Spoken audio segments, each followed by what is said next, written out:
Dan untuk mengetahui perkembangan terkini, kita akan terhubung dengan jurnalis VOA Rifan Dwi Astono yang berada di markas pemenangan Trump di Palm Beach di Florida. Selamat pagi waktu Indonesia. Rifan, seperti apa situasi di sana setelah pemilihan Pilpres Amerika Serikat sudah berlangsung?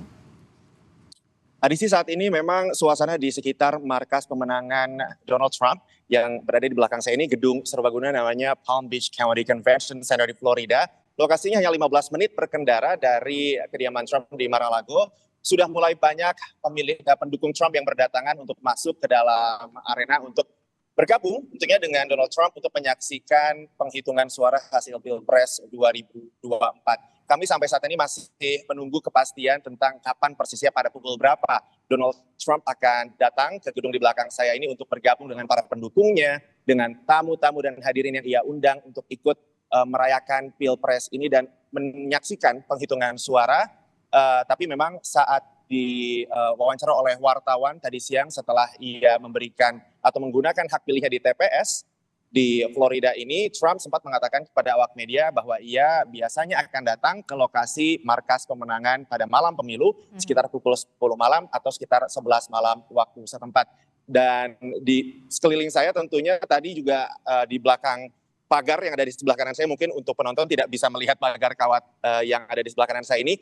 Setiap mobil yang melintas, tadi beberapa ada yang membuka jendela dan meneriakkan kepada kami bentuk dukungan mereka untuk Donald Trump. Tapi juga ada beberapa pendukung pihak lain, yaitu Kamala Harris. Dan memang Florida sendiri ini adalah sebuah negara bagian yang mendukung Trump dalam dua pemilihan terdahulu. Meskipun di kawasan Palm Beach-nya sendiri ini adalah kawasan yang sebagian besarnya merupakan pendukung Partai Demokrat. Adisti. Oke, itu artinya saat ini mungkin Trump dan juga Kamala Harris lagi menanti was-was, harap-harap cemas begitu ya, melihat bagaimana penghitungan suara. Nah, kalau kapan sebenarnya kita ini bisa mengetahui siapa pemenangnya nih Pilpres AS?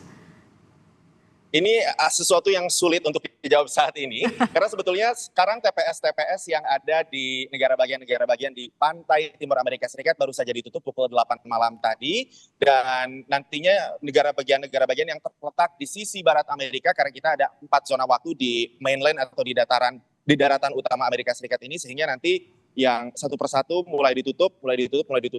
Nah, kita baru akan bisa mengetahui kepastiannya setelah masing-masing negara bagian ini mulai menghitung dan akhirnya ketahuan siapa yang mendapatkan suara populer dan kemudian mendapatkan suara elektoral dari negara bagian tersebut. Sejauh ini VOA itu sudah memproyeksikan bahwa Trump sudah memperoleh 95 suara elektoral, sementara Harris menyusul di belakang dengan sementara ini mendapatkan 35 suara elektoral. Ini sudah ada 14 negara bagian yang sudah diproyeksikan hasilnya oleh VOA, di mana di Florida Trump yang diproyeksikan menang. Tapi ini bukan sebuah kejutan karena Trump sendiri memang seperti yang saya sampaikan tadi memenangkan Pilpres di negara bagian ini pada 2 Pilpres sebelumnya ketika ia berhadapan dengan Hillary Clinton tahun 2016 dan pada tahun 2020 ketika ia berhadapan dengan Joe Biden. Tapi ada 7 negara bagian yang harus kita pantau dengan seksama. Ini adalah 7 negara bagian yang dinilai swing states atau negara bagian yang sangat diperebutkan oleh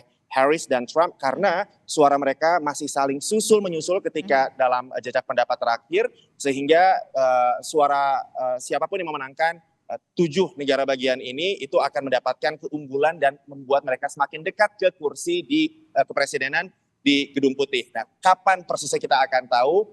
Ini akan memakan waktu menurut para pengamat karena memang saking tipisnya selisih di negara bagian penentu ini, sehingga penghitungan suara harus dilakukan seteliti mungkin karena suara sesedikit apapun itu akan menentukan siapa yang memenangkan suara elektoral di negara bagian tersebut. Di tahun 2020 misalnya di negara bagian Pennsylvania, salah satu negara bagian swing state, itu baru di-call atau diproyeksikan kemenangannya 4 hari pasca pemilu, dan para pengamat memprediksi tahun ini pun Pilpres hasilnya baru akan diketahui beberapa hari setelah pemilu.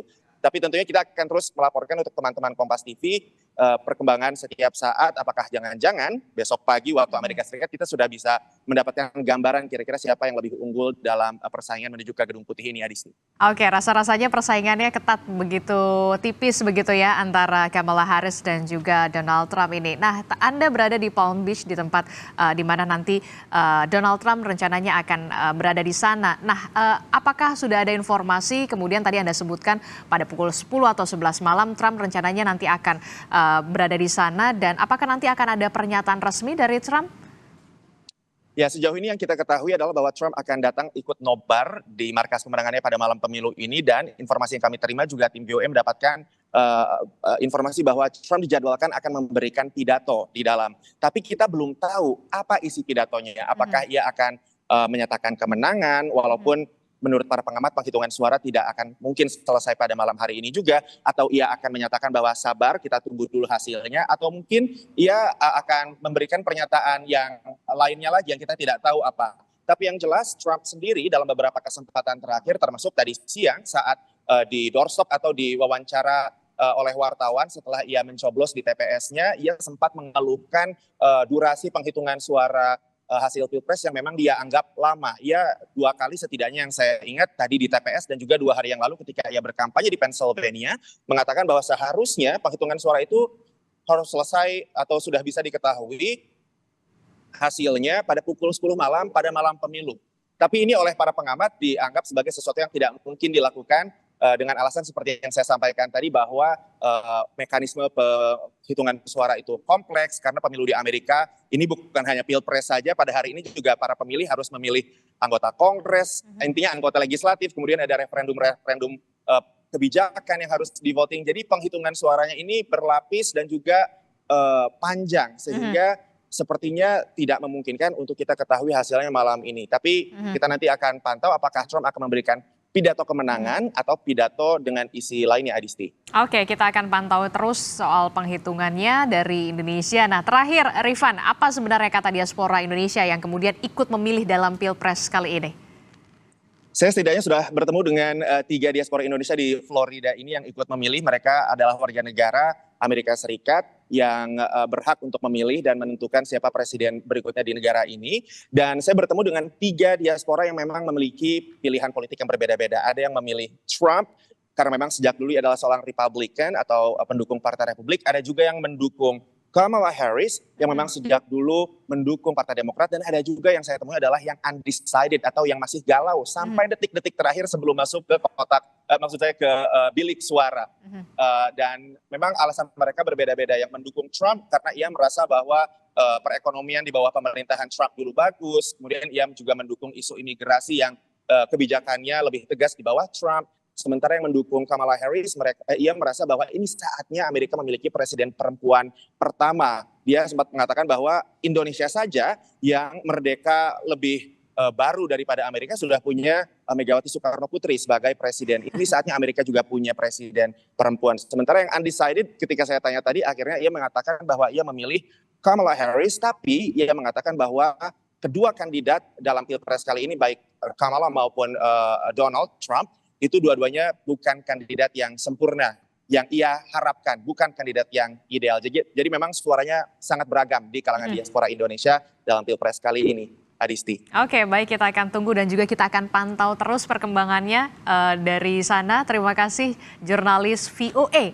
Rifan Dwi Astono melaporkan. Terima kasih, selamat bertugas.